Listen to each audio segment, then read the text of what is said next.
Shalom. Shalom. Oke, baik, sebelum kita memulai khotbah kita pada hari ini, ada baiknya kita berdoa. Kembali Yesus, kembali Roh Kudus, kami mengucapkan puji syukur kepada Tuhan di mana berkat mendapatkan terima hingga pada malam ini. Tak sebentar Tuhan Yesus, kami ingin mendengarkan sebagian firman Tuhan dan berkati Tuhan mulai awal pertengahan hingga nanti Tuhan. Tuhan Yesus yang baik, banyak dosa dan kesalahan yang kami perbuat, kami hapuskanlah itu agar tidak terhalang berkat dan cita kasih yang Tuhan Yesus berikan kepada kami. Kami puji kebesaran Tuhan, hanya dalam nama anakmu Tuhan Yesus kami sudah berdoa dan mengucap syukur. Amin. Baik, firman Tuhan yang menyapa kita pada hari ini diambil dari Yesaya 40 ayat 1-5. Saya baca untuk kita semua.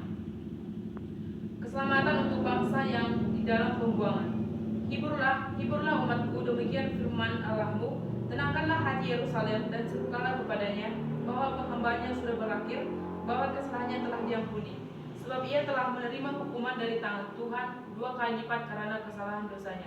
Ada suara yang berseru-seru, persiapkanlah di padang gurun jalan untuk Tuhan, luruskanlah di padang belantara jalan raya bagi Allah kita, sebab setiap lembah harus ditutup dan setiap gunung dan bukit diratakan. Tanah yang berbukit-bukit harus menjadi tanah yang rata, dan tanah yang berlekuk-lekuk menjadi daratan. Maka kemuliaan Tuhan akan dinyatakan dan seluruh umat manusia akan melihatnya bersama-sama. Tikva dalam bahasa Ibrani berarti harapan atau pengharapan. Ini mencerminkan rasa percaya dan keyakinan akan sesuatu yang baik di masa depan. Dalam konteks Alkitab, harapan seringkali terkait dengan iman kepada Tuhan dan janji-janjinya.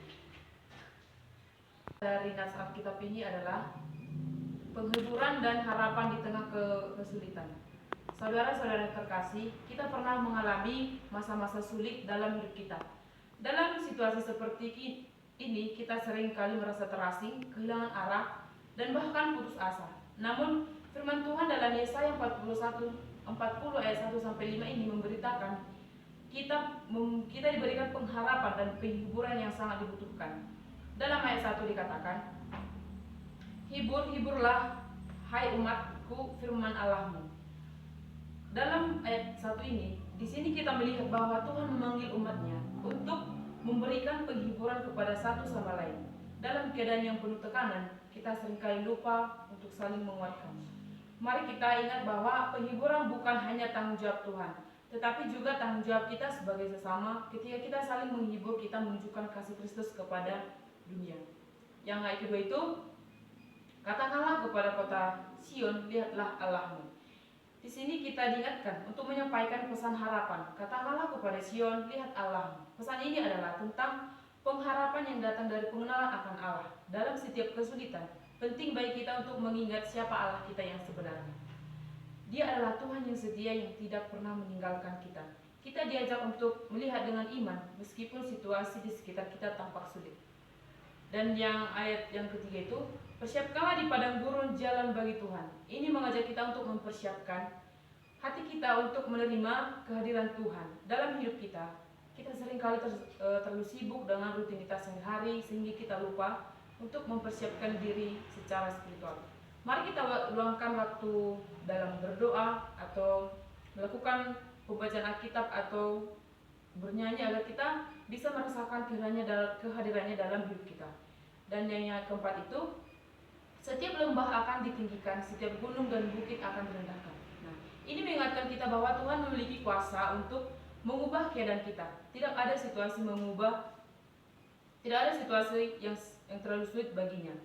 Ketika kita menyerahkan hidup kita kepadanya, Dia dapat mengubah kelemahan kita menjadi kekuatan dan kesedihan kita menjadi sukacita. Dan yang ayat terakhir itu, kemuliaan Tuhan akan nampak. Nah, ketika kita mengalami penghiburan dan harapan dari Tuhan, kita juga akan melihat kemuliaan-Nya. Ini bukan hanya untuk diri kita sendiri, tetapi agar semua orang melihat dan mengalami kasih dan kuasa Tuhan melalui hidup kita. Kita dipanggil untuk menjadi saksi bagi dunia, menunjukkan bagaimana Tuhan bekerja dalam setiap di hidup kita. Nah, saudara-saudara terkasih, mari kita untuk saling menghibur, memberikan harapan satu sama lain. Dalam keadaan kesulitan, kita memiliki Allah yang setia, yang memanggil kita untuk mempersiapkan jalan baginya. Mari kita percaya bahwa Dia mengubah keadaan kita dan menunjukkan kemuliaan-Nya. Amin. Demikian firman Tuhan, mari kita berdoa. Kembali Yesus, kembali Roh Kudus, kami ucapkan syukur kepada Tuhan di mana pada hari ini Tuhan, kami sudah selesai mendengarkan sebagian dari firman Tuhan. Kiranya buatlah firman ini menjadi berkat di hari kami Tuhan, di setiap keseharian kami ya Tuhan Yesus.